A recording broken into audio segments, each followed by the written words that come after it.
Hi everyone, my name is Kevin and I'm one of the ServiceNow engineers here at RapDev, and I'll be walking through a plugin called Arlo for CI deduplication, a plugin that was created here in-house.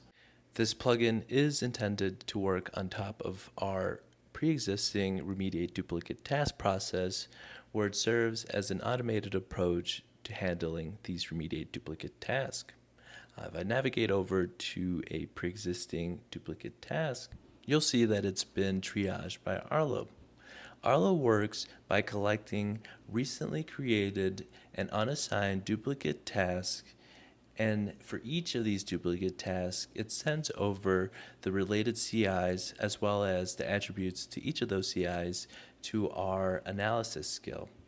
Our analysis skill then sends over a response back to our duplicate task, determining the best approach to resolving this task. It shares information such as what the main CI should be, what attributes should be merged into our main CI, and the justification behind that decision. If I scroll up, you'll see that the automated effort behind this is then pasted into our task to give more information to any of our task reviewers.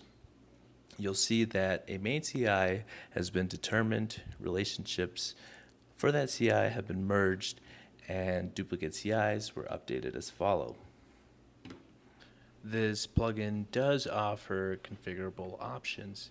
If we were to navigate over to our left-hand nav, you'll see a menu for Arlo for CI deduplication.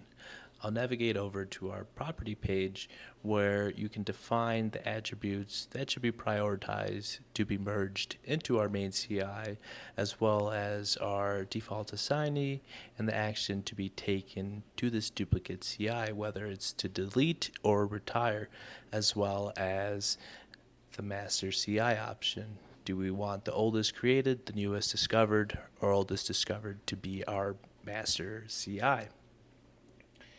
Thank you for watching our demo, and please reach out with any questions.